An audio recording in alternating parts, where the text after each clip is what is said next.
Yung umupo mga kapatid, nais kong basahin ang ating text mula sa aklat ng Epeso. So basahin ko ng Tagalog. Sa Tagalog, sa Epeso chapter 4, ang babasahin natin ay verses 17 to 21. Sa pangalan ng Panginoon, iginigiit kong huwag na kayong mamuhay gaya ng mga taong hindi nakakakilala sa Diyos. Walang kabuluhan ang iniisip nila dahil nadiliman ang isipan nila sa pangunawa ng mga espiritual na bagay. At nawalay sila sa buhay na ipinagkaloob ng Diyos dahil sa kamangmangan nila at katigasan ng kanilang puso. Nawalan na sila ng kahihiyan, kaya nawili sila sa kahalayan at laging sabik na sabik gumawa ng karumihan. Ngunit hindi ganyan ang natutunan ninyo tungkol kay Kristo. Hindi ba't alam na ninyo ang tungkol kay Jesus? At bilang mga mananampalataya niya, hindi ba't naturuan na kayo ng katotohanang nasa Kanya? So maaari na po tayong makaupo at pagpalain ng Diyos ang pagbasa sa Kanyang mga salita.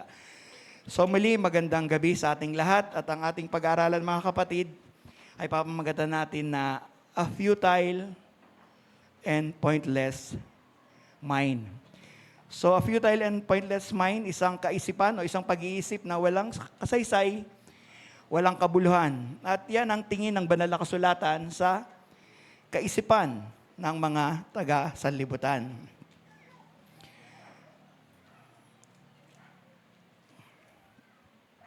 So, sa ating binasa mga kapatid, sa chapter 4 ng Ephesians,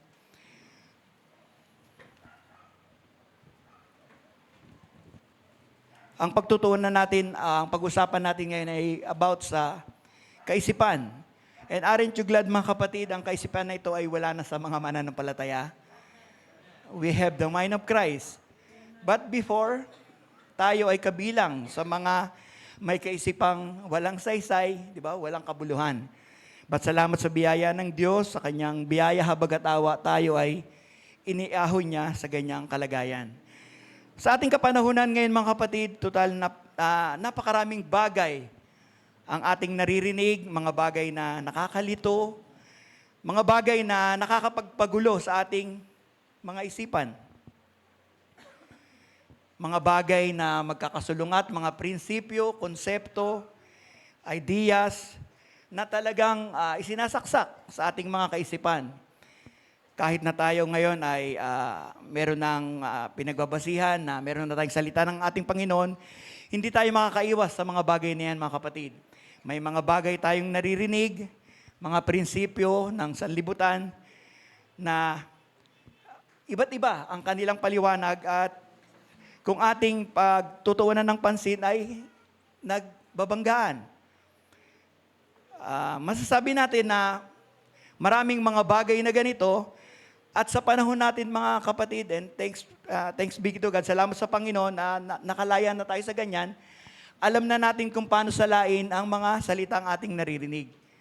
Alam na natin kung paano yan salaminin sa salita ng ating Panginoon. But even kahit ganun mga kapatid, may mga bagay pa rin na gumugulo sa isipan ng mga Kristiyano. Sometimes, may mga bagay tayong naririnig patungkol sa kung paano patatakbuhin ang ating edukasyon sa ating panahon, kung paano ititrain ang ating mga anak, iba't ibang prinsipyo ang ating naririnig patungkol sa mga bagay na yan, yung mga issue patungkol sa morality na unti-unting nagpapadumi sa ating lipunan. Marami tayong bagay na naririnig na nagiging encouragement pag ating titingnan patungkol sa mga bagay na yan. At kung hindi natin alam ang salita ng Panginoon, maaari tayong humanga sa mga paninindigan, sa mga prinsipyo na ating mga naririnig sa ating panahon. Makinig tayo sa lahat ng mga bagay na yan, mga kapatid, at marami tayong mga filosofiya ang maa-absorb sa ating mga kaisipan. Ang philosophy sa Greek, mga kapatid, ang philosophy is love of wisdom, yung pag-ibig sa karunungan. At ang basic idea niyan mga kapatid ay yung patungkol sa karunungan, sa katotohanan, kung ano yung tama, kung ano yung mali, di ba? Patungkol sa mga relihiyon, sa nature, kahulugan ng buhay. So samot-saring mga prinsipyo, paniniwala na ating naririnig na kung ating pakikinggan ay tila baga napakagandang tanggapin mga kapatid. So kung hindi tayo magiging mapagbantay mga kapatid, one of these days ang ina-adapt na natin sa ating mga pamumuhay ay ang mga prinsipyo at paninindigan ng sanlibutan. Sabing ganun ng aking binasa, the study of philosophy enhances a person's problem-solving capacities. At alam niyo mga kapatid, pag meron tayong naririnig na mga ganitong prinsipyo, parang nadaragdagan yung ating mga kaalaman patungkol sa isang, sabihin natin, paksa. May mga nag-a-advise patungkol sa, sabihin natin, morality, patungkol sa kung paano ang pinapalaki ang mga bata, kung paano dapat mamuhay, kung paano dapat makitungo sa tao. Napakaraming mga payo, napakaraming mga prinsipyo, napakaraming advice na ating maririnig mga kapatid. At kaya naman mga kapatid, sa ating panahon ngayon ay tunay na kung ating papakinggan ang lahat ng mga tinig na yan, tayo ay makukonfuse. But salamat mga kapatid, meron tayong isang tinig lang na dapat pakinggan. Ang salita ng ating Panginoon. Ngayon mga kapatid, sa isang Kristiyano na sabihin natin, nandito tayo sa sanlibutan na yan. Nandito tayo sa ganyang sitwasyon na kung saan tayo ay gumagalaw sa bagay na yan.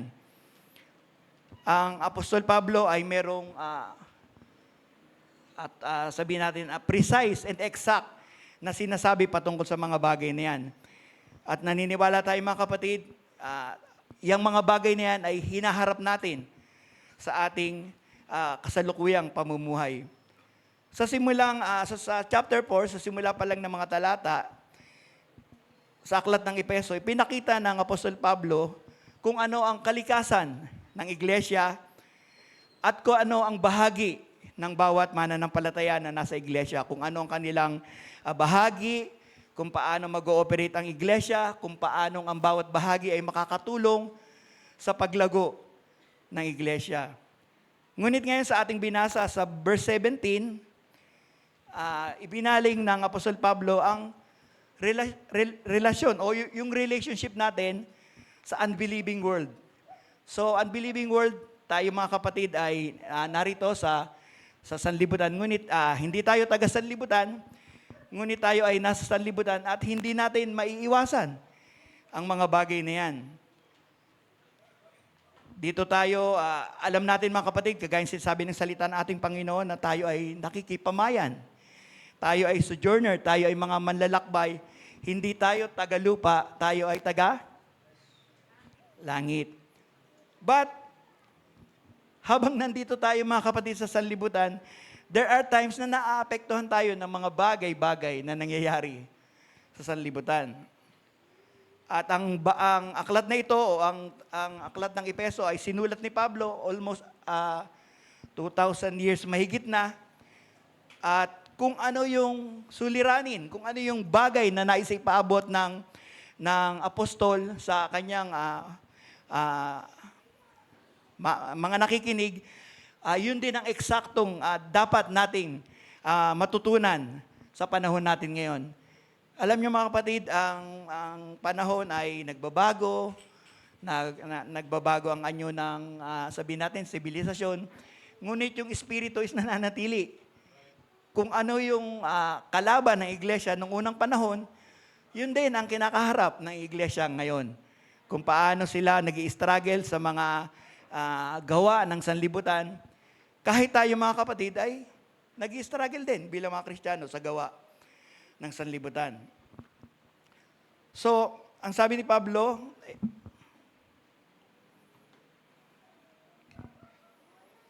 sa pangalan ng Panginoon, sa verse 17, iginigit kong huwag na kayong mamuhay gaya ng taga sanlibutan. taong hindi nakakilala sa Diyos, walang kabuluhan ang iniisip nila. Sa ibang salin sa English, I affirm and testify in the Lord. So hindi lamang payo ng apostol, hindi lamang simpleng payo ng apostol ang bagay nito, hindi lamang ito simpleng human reasoning, kundi ito ay resulta ng divine revelation, yung mga kapahayagan na natanggap ni Pablo mula sa ating Panginoon. 2 Corinthians chapter 12, verse 1. Kailangan ko pang magmalaki kahit wala akong mapapala dito. Ang sasabihin ko na may ngayon, ang mga pangitain at mga pahayag mula sa Panginoon. So ang sinasabi ni Pablo, ang kanyang ipinapayo sa iglesia ng Ephesians ay hindi sa kanyang mga sariling advice, kundi ito ay nanggaling. Ang mga pangitain nito ay nanggaling at ito ay direktang ipinahayag ng Diyos sa kanya. At sinasabi ni Pablo, kayo na mga mananampalataya ay testify and affirm in the name of the Lord that ito yung dapat ninyong gawin. Na kayo bilang mga mananampalataya, hindi na kayo dapat mabuhay na kagaya ng mga taga-sanlibutan. So, tayo mga kapatid ay pinapaalalahanan na huwag nang mamuhay kagaya ng pamumuhay ng mga taga-sanlibutan. So, ang mga taga-sanlibutan dito mga kapatid ay itinuturing na Gentiles.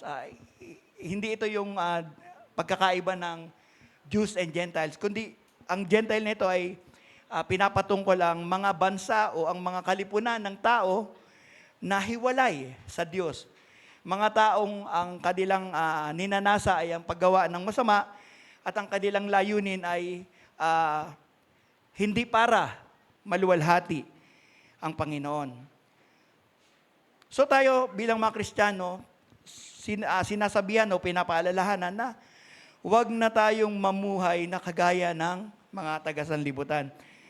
At ang pinakaunang lugar para mangyari ang mga bagay na yan, mga kapatid, ay mailagay sa ating mga isip na tayo ay hindi na dapat kumikilos kagaya ng ikinikilos ng mga taga-sanlibutan. So kung ating papasinin mga kapatid, hindi nagsimula si Pablo sa action. Ang kanyang binigyan din ay ang kaisipan. Diba? Walang kabuluhan ang iniisip nila. So binigyan ng punto ni Pablo ang kaisipan ng taga-sanlibutan na ito ay futile, walang saysay, walang kabuluhan, o sa ibang salin, void or empty. Huwag tayong mag-isip na kagaya ng pag-iisip ng taga-sanlibutan. Huwag nating i-adapt o i-practice yung mga prinsipyo, yung mga filosofiya na ginagawa nila mga kapatid. Na sinusunod natin kung ano yung sistema ng kanilang pamumuhay. Bakit mga kapatid? Sapagkat ang kanilang pamumuhay ay futile o ang kanilang pag-iisip ay empty, walang kabuluhan ang paraan ng kanilang pamumuhay. At ang futility mga kapatid, ang pinapatungkol dyan ay walang kabuluhan, yan ang pag-iisip ng mga taga-sanlibutan. At malinaw na ang ating Panginoong Hesukristo ay naglagay ng, sabihin natin, boundary patungkol sa mga bagay na yan. Boundary at limit para sa mga bagay na yan. Between sa pag-iisip, between the thinking, between sa direksyon o destiny ng mga taga-sanlibutan, at doon sa atin bilang mga Kristiyano. Alam niyo mga kapatid, iba ang ating pag-iisip, iba ang ating direksyon, at iba ang ating destinasyon. 1 John 2:15. Huwag ninyong ibigin ang sanlibutan o ang mga bagay na nasa sanlibutan. Ang umiibig sa sanlibutan ay hindi umiibig sa Ama. So ito yung dahilan mga kapatid kung bakit ang isang mananampalataya, ang isang Kristiyano ay hindi dapat umibig sa sanlibutan. At the same time mga kapatid, hindi natin, yung isang paa natin is umiibig tayo sa Panginoon, and then yung isang paa natin ay nakatapak sa sanlibutan. Ating alalahanin mga kapatid na hindi natin mapaglilingkuran ng dalawang master. So, sabi nga ng isang pastor, kung paanong ang diablo ay territorial. Pag sinabing territorial mga kapatid, bigyan mo lang ng puwang ang kaaway o ang diablo, yan ay papasok sa iyong buhay. Kaya nga sabing ganoon, huwag bigyan ng puwang ang kaaway. Sapagkat once na may bigyan mo siya ng puwang sa iyong buhay, unti-unti siyang makakapasok, and then bawat aspeto ng pamumuhay mo o bawat aspeto ng buhay mo ay unti-unti niyang sasakupin.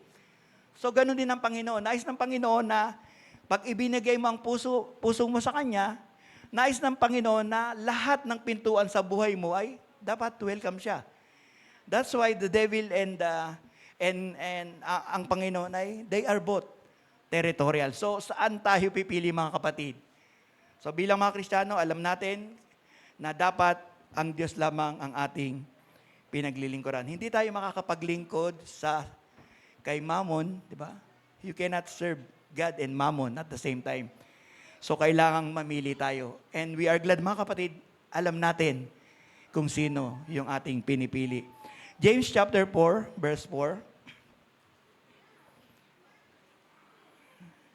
Mga taksil, hindi ba ninyo alam na kapag nakikipagkaibigan kayo sa sanlibutan, ay kinakaaway naman ninyo ang Diyos? Ang sino mang nagnanais na maging kaibigan ng sanlibutan ay nagiging kaaway ng Diyos. So, yun yung dahilan mga kapatid. Kung kaibigan ka ng sanlibutan, automatic kaaway ka ng Diyos. Sino rito ang nagnanais maging kaaway ng Diyos?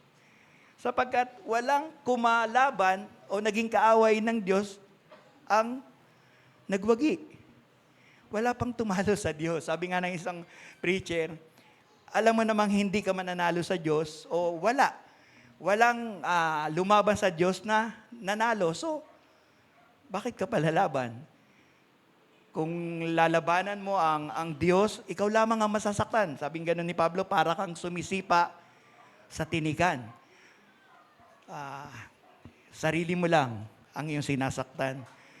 So, ibigin natin ng Diyos at hindi natin pwedeng pagsabayin ng bagay niyan mga kapatid. Pag-ibig sa Diyos at pag-ibig sa sanlibutan. So kagaya na sinabi ko kanina mga kapatid, yung dinidescribe natin dito na world ay yung kalipunan ng mga tao na hiwalay sa Diyos. Sila yung mga nag-o-oppose sa Panginoon o sa salita.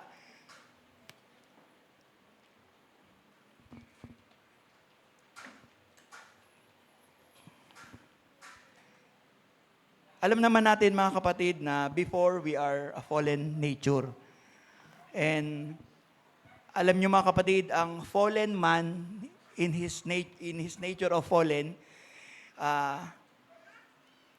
pinagmamalaki niya ang kanyang sarili. Di ba? Yung mga taong hindi nakakilala sa Diyos, pinagmamalaki nila yung kanilang ability, yung kanilang abilidad, yung kanilang karunungan, yung kanilang strength.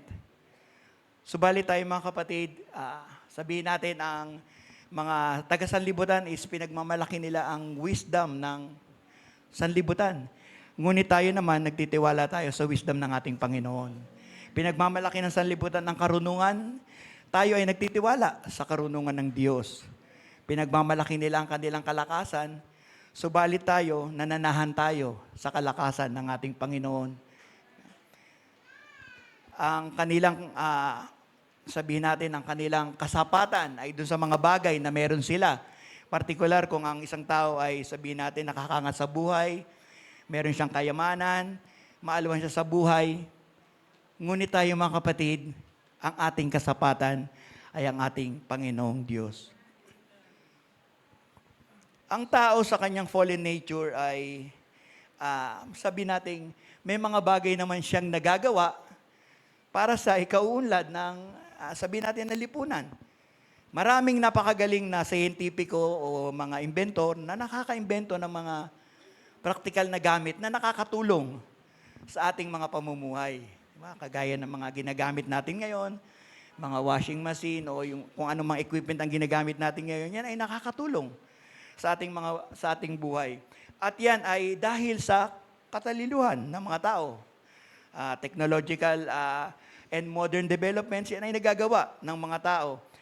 At ang iba pang mga tao dahil sa kanilang karunungan, dahil sa kanilang katalinuhan, nagagawa nilang kontrolin yung mga natural resources, mga kapatid. At ito ay ginagawa nilang energy para mapakinabangan o paglingkuran ang mga tao, para makinabang ang mga tao. Kagaya ng may mga scientists na ang araw ay ginagawang enerhiya, di ba? Kaya ngayon nga, mga kapatid, meron na tayong mga solar energy sa magitan ng araw.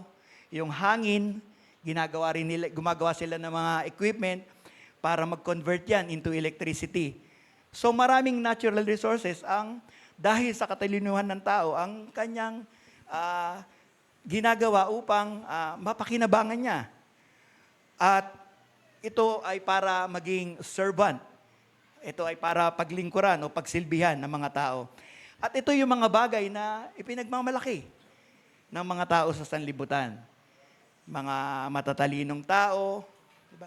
Minsan isipin natin, mga kapatid, yes, maybe, maaring ang mga bagay na yan ay impressive dahil tayo naman ay lahat nakikinabang sa mga bagay na yan.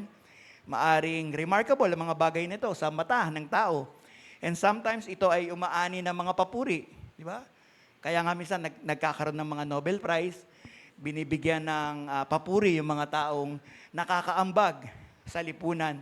Ngunit alam niyo mga kapatid, sa mata ng Diyos, ang mga bagay na yan ay pointless. Ang mga bagay na yan ay vain. Sa panahon natin, mga kapatid, na kinabubuhayan natin, samot-saring mga tinig ang naririnig natin patungkol sa mga iba't ibang bagay, yung mga prinsipyo na kagaya na binabanggit ko kanina. At bilang mga Kristiyano, mga kapatid, hindi natin dapat iwasan ang mga bagay na ito. Kailangan harapin natin ito ng straightforward. Diba? Kung ano ang sinasabi ng sanlibutan, salaminin natin sa salita ng ating Panginoon. Hindi natin yan iiwasan at ang ating magiging basehan ay kung ano ang sinasabi ng Diyos patungkol sa mga bagay-bagay. Sapagkat mga kapatid, either na ang Diyos ang tama o ang mundo ang tama o sino man sa kanila ang tama. Pero it cannot be both, mga kapatid. Hindi pwedeng parehas na maging tama. At sa atin bilang mga mananampalataya, alam natin ang wisdom ng ating Panginoon. So, doon tayo nagre-rely and we believe na ang Diyos ay mabuting Diyos at ang lahat ng bagay na ginagawa niya ay para sa kapakanan ng kanyang mga anak. So, may mga tao, mga kapatid, na nag-i-embrace ng mga ganitong principle o yung mga paninindigan.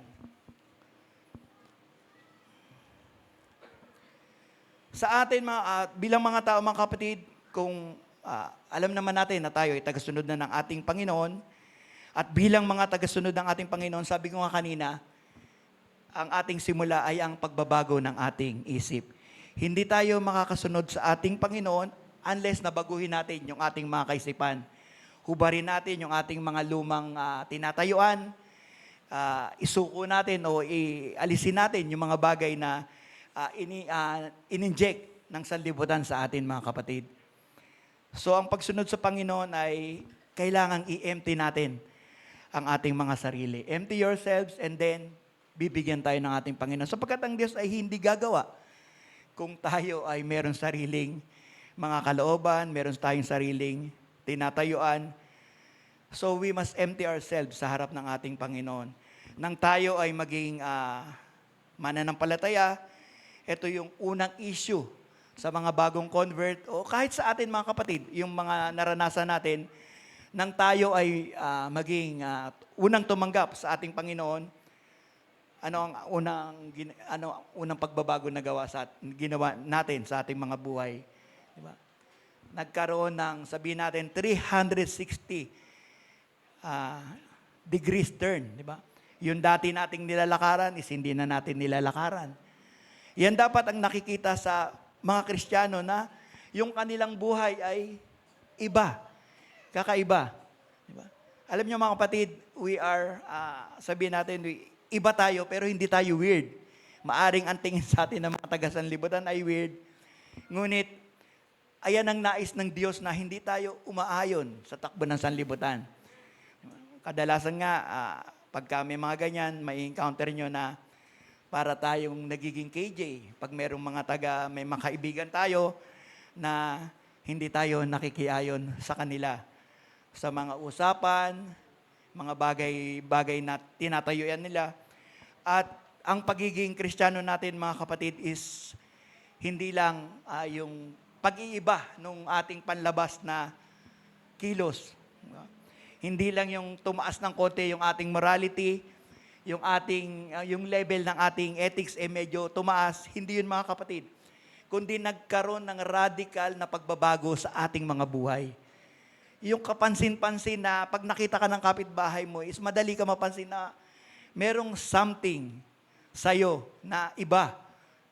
Hindi lang yung ordinaryong nag-iba yung action mo, but merong pagbabago, radical change sa ating mga pag-uugali. So, ano ba ang bagay na iniisip ng tao na dumadating siya, na ang kanyang kaisipan ay walang kabuluhan? Ephesians 4:18, so basahin natin yung ating text. Dahil nadiliman ang isipan nila sa pag-unawa ng mga espiritual na bagay. Ang kaisipan ng taong nasa fallen state ay malabo. Ang kanyang kaisipan ay nadiliman. At ang paghahambing mga kapatid between light and darkness, o sabihin natin light and darkness, is a metaphor na pwede nating sabihin na ang light ay katotohanan at ang darkness ay ang ignorance. Man in his fallen state, iniisip niya na alam niya ang lahat ng bagay. Naka-encounter na ba kayo ng taong ganyan mga kapatid na pagkausap mo, parang alam niya ang lahat ng bagay? Pag meron ka lang sinabi, lagi siyang merong sagot, na lagi siyang merong alam. Diba? Pag meron kang tinanong sa particular na ganitong paksa, lagi siyang merong alam, lagi siyang merong binobrot up. Ang hindi niya lang alam siguro yung birthday mo.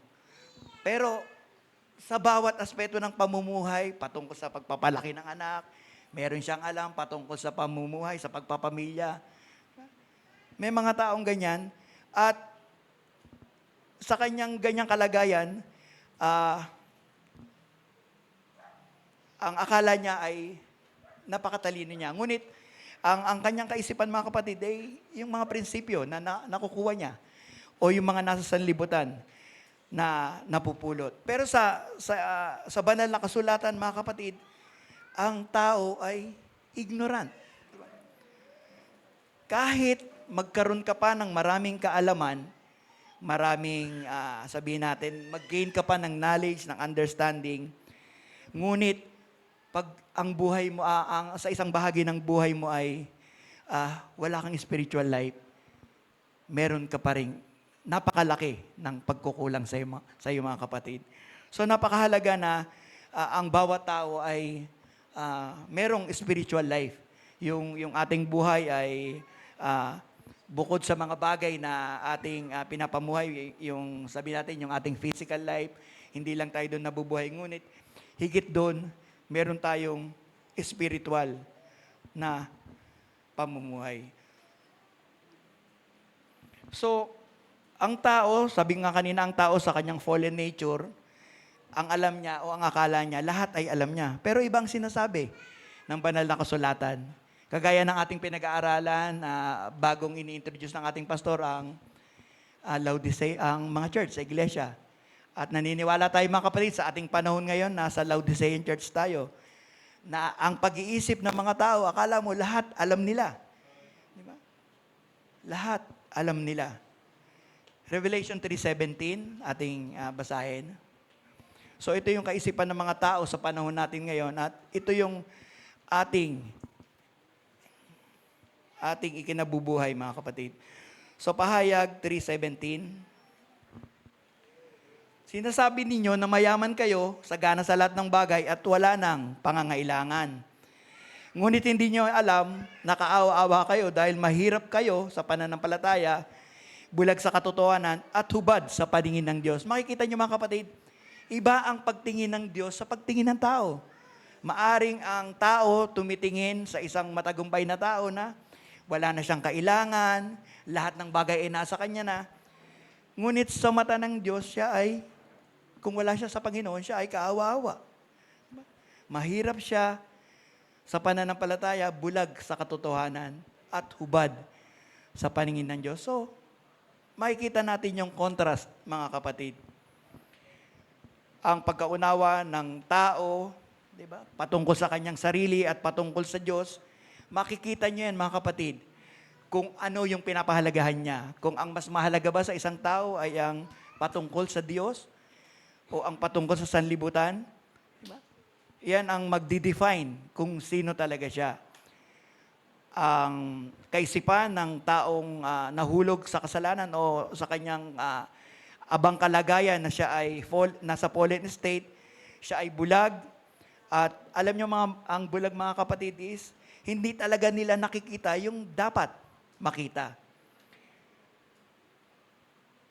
Pero ating tatanungin, mga kapatid, paano magiging bulag ang mga tao? Well, kagaya nga ng sinabi ko, maraming prinsipyo, maraming philosophy ang naririnig natin, mga kapatid. And somehow, may mga mananampalataya na ini-embrace yung mga bagay na to. Dahil maganda sa pandinig, and sometimes effective. Diba? So let's take, for instance, mga kapatid, paano ba nagiging bulag ang mga tao? So tingnan natin ang communism. Diba? Ang communism, mga kapatid, ang emphasis ng communism is about material and economic, patungkol sa mga kailangan ng mga tao. Ngunit, hindi nila pinapalagahan yung mga bagay na emotional, mga bagay na spiritual. Diba? Sa communism, mga kapatid, proven na ang mga mamamayan ay maghihirap. Except dun sa mga nasa kapangyarihan na sila yung nagdi-decide kung saan mapupunta yung kayamanan. Kaya, ang communism, mga kapatid, is pag mahirap ka, mas lalo kang maghihirap. Unless na nasa pwesto ka, ikaw yung magdi-decide kung saan pupunta ang kayamanan. At alam natin yan, mga kapatid, sa mga bansang communist. Di ba? At ang isa pa, ang mga tao ay nabubulag o nabubulagan sila sa materialism. And sometimes, mga kapatid, na-attract tayo sa ganyan, sa materialism. Di ba? Yung passion natin na magkaroon lagi ng bago, lagi ng magandang bagay. And there are times na kakalimutan natin yung higit na pangangailangan ng ating pagkataong loob. Sinasatisfy natin yung ating laman. Maganda yung ganito, kailangan magkaroon ka ng ganito. Maganda dun, dapat masubukan ko itong ganito. Without nine-neglect natin o yung ating isinasantabi yung pangangailangan ng ating pagkataong loob. So, ang materialism, mga kapatid, is nagkikater yan sa laman. Pero maraming nag-i-embrace niyan, mga kapatid, ng materialism. Makikita yan, ang materialism, makikita yan doon sa mga tao na gusto nilang laging nasa top of the food chain, sabihin natin, yung nandun sila lagi sa itaas. Nandun sila sa sabihin natin, pedestal. Di ba? May mga taong ganyan na ang gusto nila ay nandun sila sa rurok ng tagumpay. Na kahit anong mangyari, kailangang makamtan nila yung bagay na ganito, na pinaniniwalaan nila na ang kapangyarihan, di ba? Kung sino ang may kapangyarihan, siya ang may control ng bagay. Kung sino ang mapera, siya ang may kontrol ng bagay. Naalala ko yung, I think nabasa ko rin sa banal na kasulatan, pag nangusap daw ang pera, lahat nakikinig. I think nasa banal na kasulatan, hindi ko lang alam kung saan parte ng kasulatan. But sa panahon natin ngayon, mga kapatid, everybody wants to rule the world. Di ba? Totoo naman, mga kapatid. Pag may intelihente ka, pag powerful ka, pag angat ka sa buhay, gusto mo kontrolin. Yung mga tao, gusto mo ikaw ang pagsilbihan nila. Which is salungat sa sinasabi ng ating Panginoon sapagkat we are called to be a servant. Tayo ang dapat naglilingkod sa mga tao, hindi tayo yung dapat pinaglilingkuran. Diba? So kung tayo ay dumating man sa punto na pagpalain ng ating Panginoon, idalangin nyo yan na maging faithful steward tayo kung paano natin i-dispose yung mga bagay na yan para malugod ang ating Diyos. Huwag nating i-enjoy pag nagkaroon tayo ng mga bagay na yan is, sabi natin, we are on top of the world. Lahat ng bagay, kaya na natin gawin. Diba? Without, hindi na natin iniisip na mas kailangan ng ating mga kaluluwa na lumakas. Sapagkat yung mga material na bagay na yan is panlupa lang yan, mga kapatid. Sabi nga ni Job nung binawi ang lahat sa kanya, di ba? Hubad akong dumating, hubad din akong babalik sa Panginoon. Siya yung nagbigay, siya yung kumuha, purihin ng pangalan ng Panginoon. So kung tayo man ay binebless ng Panginoon, gamitin natin yan, purihin natin ang ating Panginoon. Kung yan naman ay wala, purihin pa rin ng Panginoon. Pero naniniwala ako, mga kapatid, once na naging faithful steward tayo, at ang ating kamay, ang ating palad ay bukas, hindi titigil ang pagpapala sa ating mga buhay. Once na ang ating mga palad ay nakabukas, tuloy-tuloy ang agos ng pagpapala. Pero once na isinarado mo yan, hindi ka na pagpapalain. Isinara mo na eh. Paano ka pa pagpapalain ng ating Panginoon? So kung meron man tayong mga material na bagay, gamitin natin yan para sa ikaluluwalhati ng ating Panginoon. So ang tao sa kanyang fallen nature, siya ay bulag na kanilang iniisip na nasa akin na lahat, hindi ko na kailangan ng Diyos. Alam niyo yung rich young ruler na lumapit sa ating Panginoon, nasa kanya na ang lahat. Thinking na nasa kanya na ang lahat. At sinabi ng Panginoon, nasunod mo ba ang lahat ng utos? At sinabi niya, simula pagkabata, nasunod ko yan. But there is one thing lacking. Kung ano yung pinakamahalagang utos, mahalin mo ang Diyos higit sa lahat, yun ang hindi niya kayang sundin. So, umalis na malungkot ang binatang mayaman na ito. So, ang mga taong ito ay hiwalay. They are alienated from the life of God. Nananangan sila sa sarili nilang kalakasan, sa sarili nilang resources. At tayo'y pinapaalalahanan, mga kapatid, na huwag tayong manangan sa ating mga sariling kalakasan o sa bisig ng tao, bisig ng tao, kundi ang ating adequacy o yung ating kasapatan ay matatagpuan lang natin sa ating Panginoon. Paano, mga kapatid, kung ang bagay na yan, lahat ng bagay na yan ay nawala sa iyo? Diba? Yung mga material na bagay na yan, maglalaho yan. Hanggang dito lang yan sa lupa. Pagtuunan natin ng pansin yung mga bagay na madadala natin sa eternidad. So, ang buhay ng Diyos ay napakahalaga sa bawat tao, lalo na sa atin bilang mga mananampalataya. Kung ang tao ay hiwalay sa Diyos, ang kanyang buhay ay hiwalay sa Diyos, mananatiling siya sa ganyang kondisyon, ang kanyang puso ay matigas. Matigas ang kanyang puso. At pag nanatili siya sa katigasan ng kanyang puso, ilang panahon na tinatawag na siya nating Panginoon, at hindi siya tumutugon o hindi siya nagre-response, there are times na ibinibigay ng Diyos kung ano yung gusto mong gawin, di ba? Kung halimbawa yung kaisipan mo is laging ganyan iniisip mo, ilang beses ka nang pinapaalalahanan, there are times na ibibigay ka na ng Diyos sa kasalanan na yan. But, tapat ang Diyos na, sabi nga mga kapatid, tayo bilang mga Kristiyano, we are not sinless, but we can sinless. Tayo, nagkakasala tayo, hindi pa ulit-ulit na kasalanan. Kasi pag paulit-ulit yung kasalanan mo, parang hindi tayo natututo. Diba? Parang hindi tayo natututo, mga kapatid. But one thing, mga kapatid, once ang isang Kristiyano ay nagkasala, kinukonvict siya ng Santong Espiritu, dinadala siya sa banal na kasulatan, at doon, humingi tayo ng tawad sa ating Diyos. So, Ephesians 4:19. So, yung binasa rin natin, okay, Ephesians 4:19. Nawalan na sila ng kahiyan, kaya nawili sila sa kahalayan at laging sabik gumawa ng karumihan. At yan din ang sinasabi ng Romans 1:28.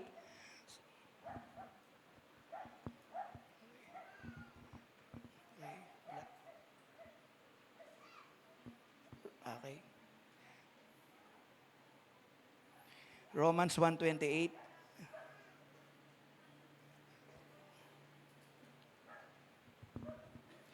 At dahil sa ayaw talaga nilang kilalanin ng Diyos, ito yung sasabi ko, mga kapatid, paulit-ulit na pagpapaalala ng Diyos, hinahayaan niya sila sa kanilang kaisipang hindi makapili ng tama.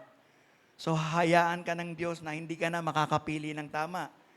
Kaya ginagawa nila mga bagay na hindi nararapat. Sa ulit-ulit na paalala ng Diyos at patuloy kang paulit-ulit sa mga maling bagay na ginagawa mo, yung kaisipan niyan, bibigay ng Diyos ang kaisipang hindi ka na makakapili ng tama. So, makakagawa ka ng mga bagay na hindi nararapat. So, ang tanong, mga kapatid, bakit ginagawa ng mga tao ang bagay na to? Bakit ang immorality sa ating panahon ngayon ay laganap? Bakit ang standard ng buhay natin ngayon ay sabihin nating pababa, yung nagde-deteriorate yung mga values, di ba? Nagde-deteriorate yung mga values, yung mga bagay na tinatayuan natin dati na tama, pero ngayon unti-unti binabali natin para may ma-accommodate lang, para mapagbigyan, para may sumaya lang. Bakit nangyayari ang mga ganito? Sapagkat ang kaisipan ng tao ay walang saysay. Ang tao sa kanyang sarili, hindi siya makakapag-produce ng mapapakinabangan na resulta. Diba? Ang kanyang buhay ay useless. Subalit, mga kapatid, dumating ang magandang balita. Dumating ang magandang balita. At ang magandang balita, mga kapatid, ito yung umaabot sa mga taong ganito. Before, mga kapatid, na dito tayo, kabilang tayo sa mga taong ganito, and aren't you glad na inabot kayo ng magandang balita? So, nagpapasalamat tayo sa Panginoon. Before, ito rin tayo nagmamalaki, nagmamayabang, meron sariling paninindigan, meron sariling kalooban. But sa awa ng Diyos, dumating sa atin ng magandang balita. Kagaya ng sinabi ng ating kapatid, sa panahon ngayon, wala na talagang magandang balita. Karamihan talagang hindi na maganda yung balita. But sa atin, mga kapatid, ang magandang balita ay dumating sa ating buhay at binago niya tayo mula sa kadiliman. Mula sa putik na ating kinasasadlakan, iniahon tayo ng Diyos. Dinala niya tayo sa kagilagilalas na liwanag. At ngayon, na-enjoy natin ang pagpapala ng Diyos sa ating mga buhay.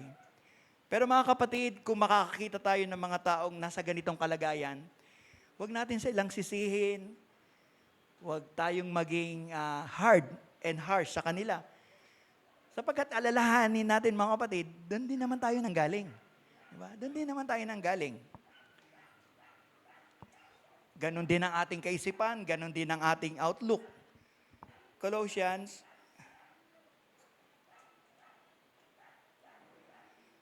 1:2.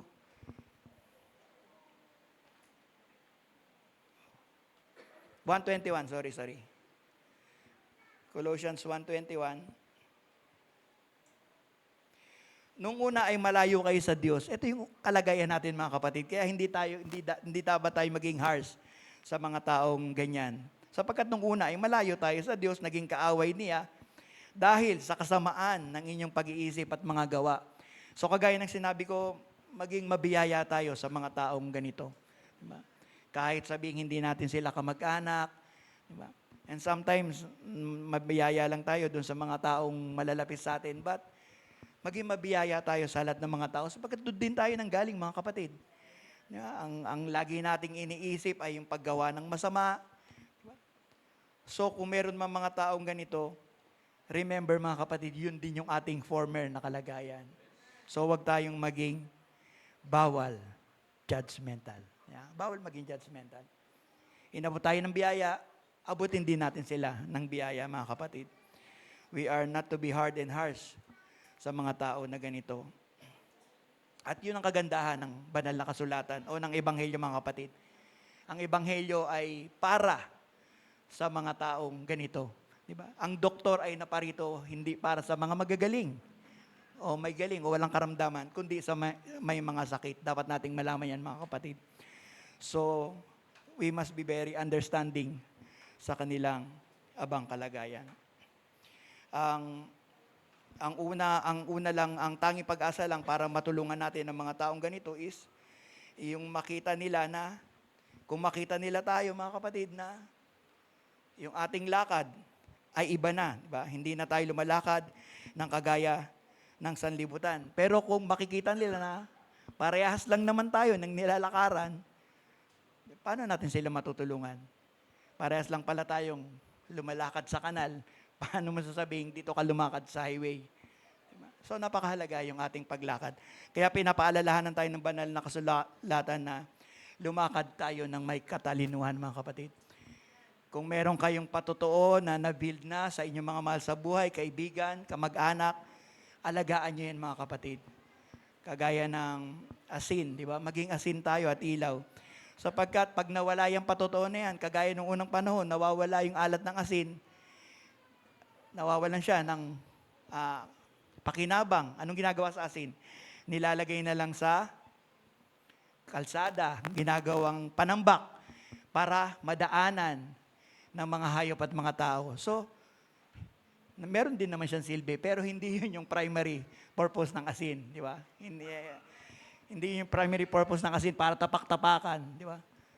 So, wag tayong dumating sa ganong kalagayan mga kapatid na dahil sa mga bagay na nakita nila sa atin, is yurakan nila yung ating pananampalataya. So, ingatan natin ang ating mga buhay.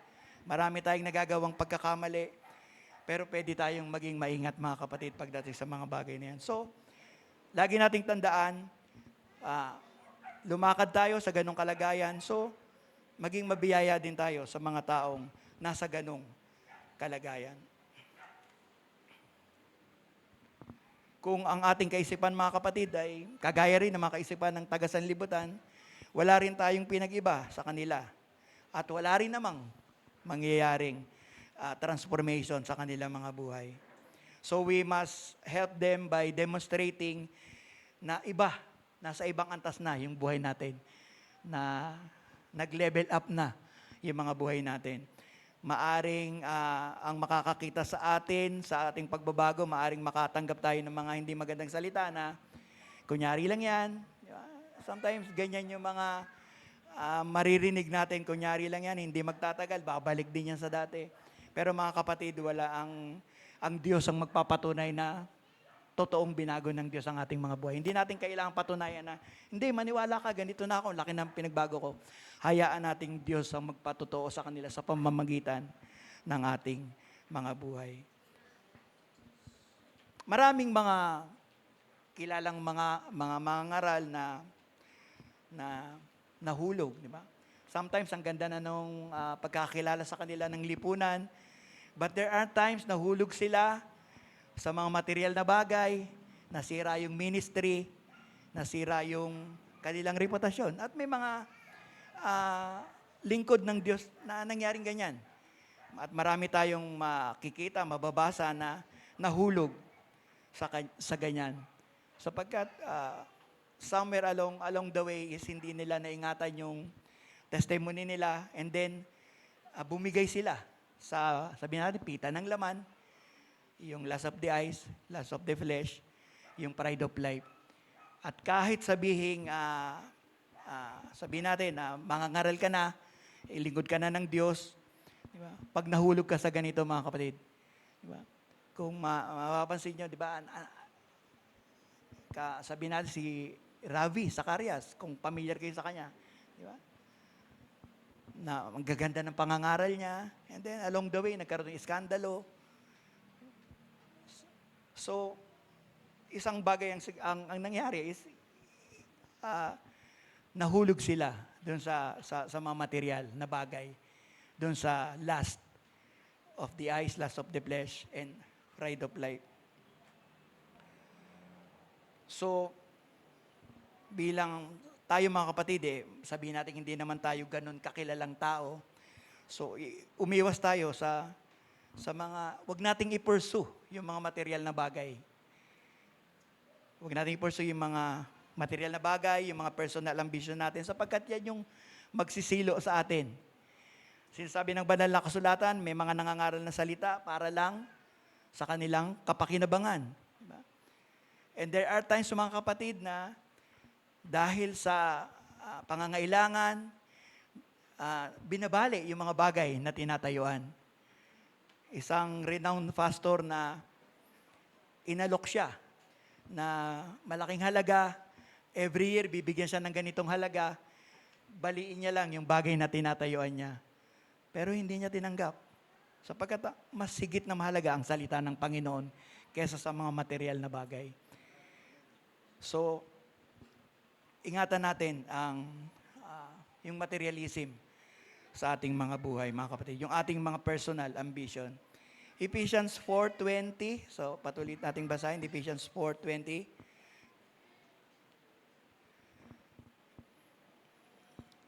Ngunit hindi ganyan ang natutunan ninyo tungkol kay Kristo. 21. Hindi ba't alam na ninyo ang tungkol kay Jesus? At bilang mga mananampalataya niya, hindi ba't naturuan na kayo ng katotohanan na nasa Kanya? So, hindi na tayo kailangan mamuhay na kagaya ng hintil. Sa ating Panginoong Hesukristo, dapat meron na tayong ibang prinsipyo, ibang paninindigan na tinatayuan. Yung paraan ng ating pamumuhay, yung paraan ng ating pag-iisip is totally iba na. Sa ating Panginoong Hesukristo, nandun yung katotohanan.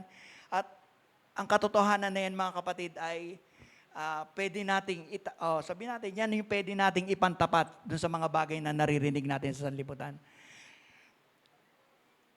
Sabi ng banal na kasulatan, 1 John. Okay. 1 John 4:1. Mga minamahal, huwag kayong basta maniniwala sa mga taong nagsasabi na ang pinapangaral nila ay mula sa banal na Espiritu. Sa halip, alamin muna ninyo kung nagmula nga sa Diyos ang itinuturo nila, sapagkat marami ng huwad at sinungaling na propetang nagkalat sa mundong ito. So pinapaalalahanan tayo na hindi lahat ng ating natatanggap ay dapat nating paniwalaan. Test every spirit. At paano natin matetest yan, mga kapatid? Sa salita ng ating Panginoon. Pag merong isang prinsipyo na napakaganda o filosofiya na napakaganda, mababasa ba natin yan? Yan ba sinasabi ng salita ng Diyos? So yun yung paraan para i-test natin yung mga bagay na yan. At kung hindi natin makikita yan sa banal na kasulatan, hindi yan sinasabi ng Panginoon, alisin natin yung mga bagay na yan. Kalimutan natin yung mga bagay na yan. Kahit na gaano pa kaganda yan, mga kapatid, pag yan ay hindi salita ng Panginoon, fasad lang yung kagandahan yan. Sa unahan lang ang kagandahan yan. So natagpuan natin ang katotohanan sa ating Panginoon. Nalaman natin yung totoong buhay sa ating sarili, di ba? Nalaman natin yung mga bagay na dapat nating malaman, di ba? Sa sanlibutan, sa ating mga ugali, di ba? So Colossians 2, 3. Si Kristo ang pinagmumulan ng lahat ng karunungan at kaalaman. So si Kristo ang pinagmumulan ng karunungan at kaalaman. So kung hindi ang karunungan man na yan ay hindi natin masasalamin sa Biblia, so kagaya na sinabi ko, isang tabi natin yan sapagkat ang karunungan at kaalaman sa ating Panginoong Hesukristo lamang natin matatagpuan. Verse 8, mag-ingat kayo nang hindi kayong madala ng walang kabuluhan at mapandayang filosofiya. Mga tradisyon lang ito at ang mga pamaraan ng mundo at hindi mula kay Kristo. So kahit gaano kaganda yung filosofiya na yan, mapandaya. Naalala kong isang awit, naglilingkod siya sa Panginoon, Maalab siya sa paglilingkod sa Panginoon. And there are times na backslide siya. At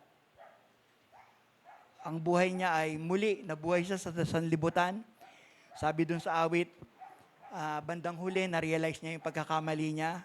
At ang ikinonfess niya, Panginoon, patawarin mo ako, ako'y nabulag ng mandarayang mundo. So ang mundo natin ay mandaraya, mga kapatid.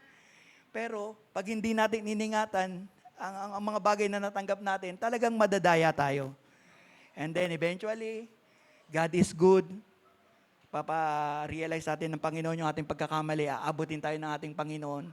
And then marirealize natin na ang mundong ito ay mandaraya. So, huwag tayong padaya sa mundong ito. Kahit gaano kaganda yung mga bagay na nasa ating harapan. Pag yan ay hindi binaback up ng salita ng ating Panginoon, ingatan natin, mga kapatid. John 8:12.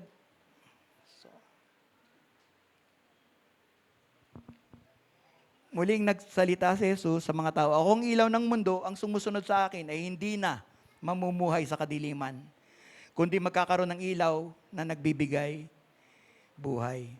So bilang mga Kristiyano, mga kapatid, hindi na nating lumalakad na tayo ng may katiyakan. Hindi na tayo lumalakad o sumusuntok sa buwan, kundi lumalakad na tayo ng may katiyakan, hindi na tayo namumuhay sa sanlibutan. At sa ating Panginoon, ang lahat ng katotohanan ay Kanyang inihahayag. Verse 31 and 32 sa John 8 pa rin.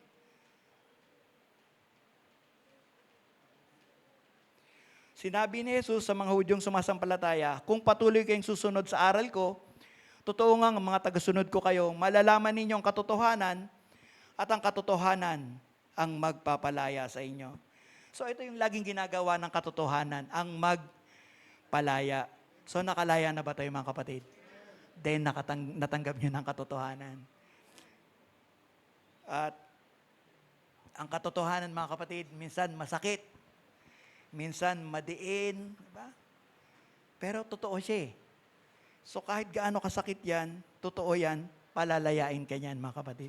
Palalayain ka niyan. So paano mo masasabi kung ano yung totoo, kung ano yung mali? Unang-una, mga kapatid, isang bagay lang. I-test natin yan sa kung ano ang sinasabi ng ating Panginoon.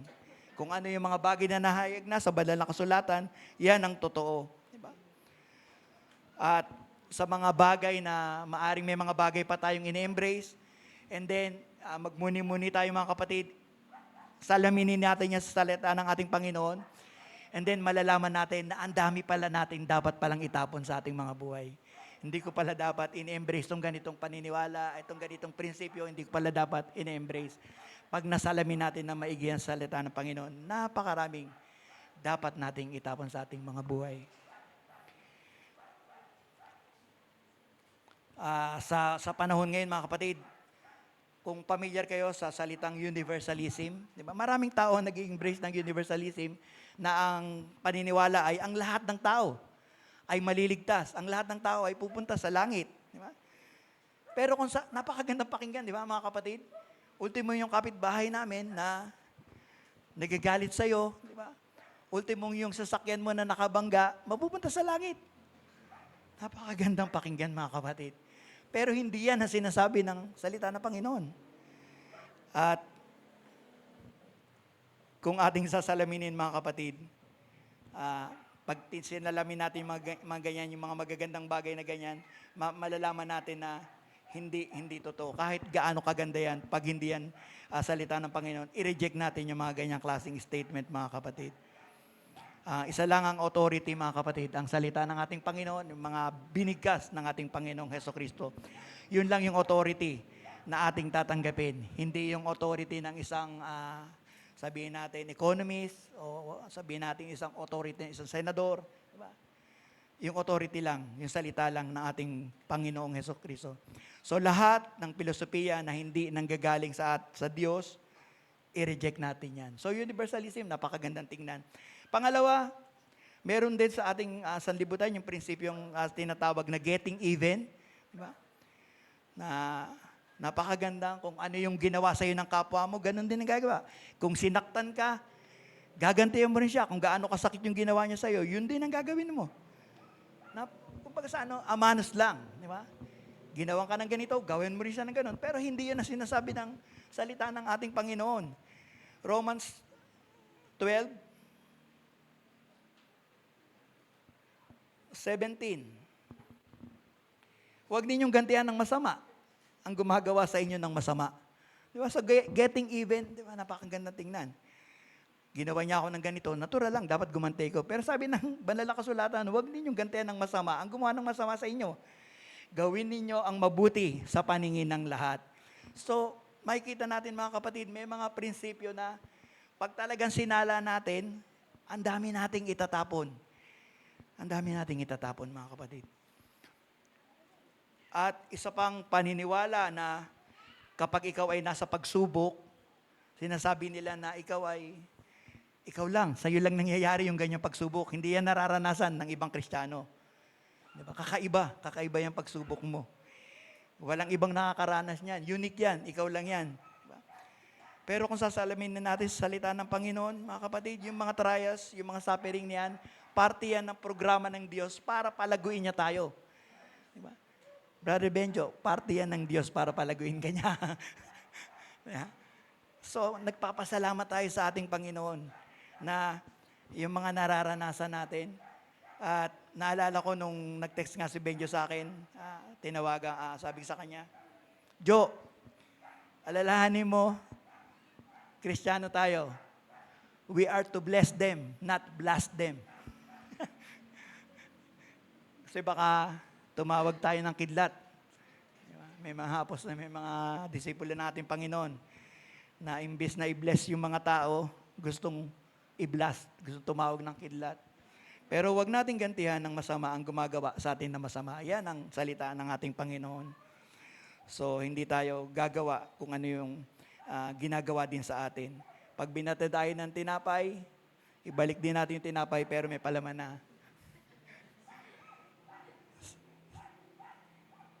So, tanggihan natin yung mga filosofia na nagsasabi din na yung ating mga problema, kaya natin nararanasan yung mga problema na yan na kung ikaw ay nasa ibang, kaya mo nararanasan yung problema na yan dahil nasa ganito kang kapaligiran. Ang mga taong nakapaligid sa iyo ay ganito. Pero kung ikaw ay wala sa mga ganyang kalipunan ng mga tao, ikaw ay wala sa ganyang lugar, hindi mo mararanasan yung problema na yan. Pero pag sinalamin mo sa salita ng ating Panginoon, ang sabi ng Diyos, nilagay ka niya kung nasaan ka. Meron lang akong nais basahin sa Ecclesiastes 11:3.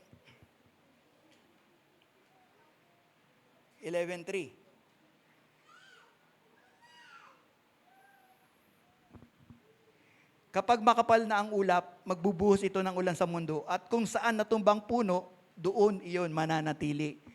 So, ibig sabihin mga kapatid, kung nasaan ka, kung ano man yung dinaranas mo, kung nandito ka man sa antipolo nilagay ng Panginoon, dito ka niya tinanim, dito ka magbubunga, at yung bunga mo papakinabangan ng mga taga dito. Di ba? Kung saan natumba ang puno, doon iyon mananatili. So metaphor mga kapatid, metaphor ang sinasabi dito. So, bloom where you are planted. So yung mga homegrown na dito na namulat, yung mga alagang NLH, batang NLH, di ba? So dito na kayo tinanim ng Panginoon. Kung matatagalan ng pagbabalik ng Panginoon, kayo ang, sa inyo, maraming makikinabang na mga kapatiran. So, gamitin nyo ang inyong buhay, di ba? So, napakaganda mga kapatid na saan tayo nilagay ng Diyos, yun ang salita ng Panginoon. Kung saan Kanya nilagay, doon ka dapat maging blessing. Di ba? Hindi yung sinasabi ng iba na kung halimbawa wala ka dyan, hindi yan yung problema nga abutin mo. Naalala ko si Esther, di ba? You are born for such a time as this. Kaya ka ginawang reyna dahil sa kadahilanan ito. Kaya ka napunta sa palasyo upang iligtas ang mga kapwa mo Hudyo. Diba? So merong purpose ang Panginoon kung ang Diyos kung saan tayo naroroon. So hindi tayo pwedeng sabihin, sana wala na lang ako dito. Diba? Makita natin ang gawa ng Diyos sa ating mga buhay. So bilang mga mananampalataya mga kapatid, pag nakita nila yung napakalaking pagbabago sa inyong mga buhay, sa ating mga buhay, isang napakagandang testimony yan mga kapatid. Sometimes hindi nyo na kailangang magsalita. Lumakad lang kayo, alam na ng mga tao na may ginawa ang Diyos sa inyong mga buhay. So, ayun ang pagpapasimula kung saan tayo dapat magsimula mga kapatid. Huwag na tayong mamuhay ng kagaya ng mga taga-sanlibutan. Maraming kayamanan, maraming resources ang makukuha natin sa ating Panginoong Hesukristo. Far greater dun sa mga iniisip ng tao na kaya niyang makuha o kaya niyang pangarapin. Ang blessing ng Panginoon ay masigit. Immeasurable, hindi mo siya mailalarawan mga kapatid. At kung tayo ay nagiging mabunga, di ba? Yung nagiging mabiyaya sa pamagitan ng ating Panginoong Hesukristo, at yan ay nagkakaroon ng katuparan sa inyong mga buhay, yung inyong mga kapitbahay, yung inyong mga kaibigan, yung inyong mga kamag-anak. Ano ang sasasabi nila? Ano ba nangyari sa tao na ito? Ano bang pananampalataya meron ang tao na ito? Ano ba ang bagay kung bakit nagagawa niyang mabuhay ng ganito kahit sobrang taas na ng gasolina? Ano bang meron sa tao na ito? Diba? Nakangiti pa rin siya kahit ang taas na ng gasolina. Ang hindi nila alam, meron kang e-bike.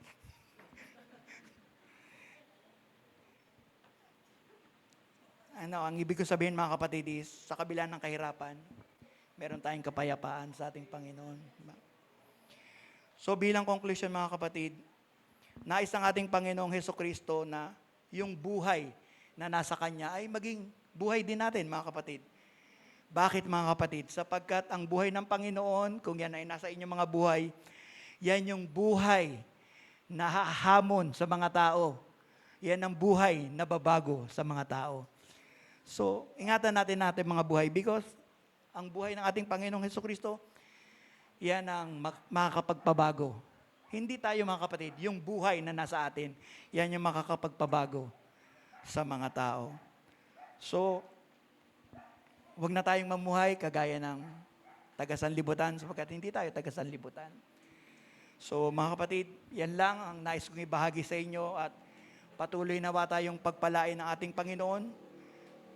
Marami tayong mga pinagdadaanan, marami tayong tinig na naririnig. Minsan napakasarap isipin na bago to sa pandinig, pero mukhang maganda, gawin ko kaya. Pero ingatan niyo mga kapatid, salain niyo yan sa salita ng ating Panginoon. Pag yan ay hindi tumutugma, hindi yan nag-aalay sa salita ng ating Panginoon, isang tabi natin yan mga kapatid. At kung susuriin natin yung mga bagay, marami tayong dapat alisin. Diba? Punuin natin, isaturate natin ang sarili natin sa salita ng ating Panginoon. Yun lang ang paraan mga kapatid para ang mga bagay na filosofiya, paninindigan, prinsipyo ng sanlibutan ay hindi na maka-impluwensya sa atin. So pagpalain kayo natin Panginoon. So inahin kong tumayo ang bawat isa. So tayo muna ay magpasalamat sa ating Panginoon. Tunay mga kapatid na it is good to praise the Lord. It is good to give Him praise. Luwalatiin siya, i-magnify siya. At hindi natin binabalik ang mga papuri sa Panginoon dahil, one thing, dahil binago tayo ng ating Panginoon.